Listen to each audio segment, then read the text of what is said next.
Maharashtra bulletin, आपला महाराष्ट्र, आपली बातमी।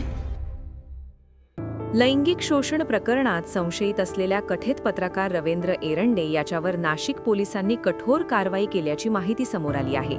तपासात सहकार्य करत नसल्यामुळे पोलिसांनी खाकीचा खाक्या दाखवत त्याला कायद्याचा बालेकिल्ला काय असतो याची जाणीव करून दिली। नाशिक जिल्हा कायद्याचा बालेकिल्ला, नाशिक जिल्हा कायद्याचा बालेकिल्ला, नाशिक जिल्हा कायद्याचा बालेकिल्ला, नाशिक जिल्हा कायद्याचा बालेकिल्ला, नाशिक जिल्हा कायद्याचा बालेकिल्ला, नाशिक जिल्हा कायद्याचा बालेकिल्ला, नाशिक जिल्हा कायद्याचा बालेकिल्ला, नाशिक जिल्हा कायद्याचा बालेकिल्ला, नाशिक जिल्हा कायद्याचा बालेकिल्ला।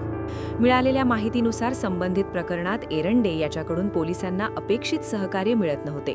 त्यामुळे पोलिसांनी आक्रमक भूमिका घेत चौकशीची गती वाढवली। या कारवाईनंतर एरंडे याने नाशिक जिल्हा हा कायद्याचा बालेकिल्ला असल्याचे मान्य करत हात जोडल्याची चर्चा शहरात रंगली आहे। दरम्यान नाशिक पोलिसांच्या या कारवाईच्या पद्धतीची शहरात जोरदार चर्चा सुरू असून कायदा सुव्यवस्था राखण्यासाठी पोलिसांनी घेतलेल्या कठोर भूमिकेचे काहींकडून स्वागत होत आहे, तर काही जण यावर विविध प्रतिक्रिया व्यक्त करत आहेत। या प्रकरणाचा तपास अद्याप सुरू असून पुढील चौकशीनंतर अधिक माहिती समोर येण्याची शक्यता आहे। Bureau report, Maharashtra bulletin, Nashik. Maharashtra bulletin, आपला महाराष्ट्र, आपली बातमी।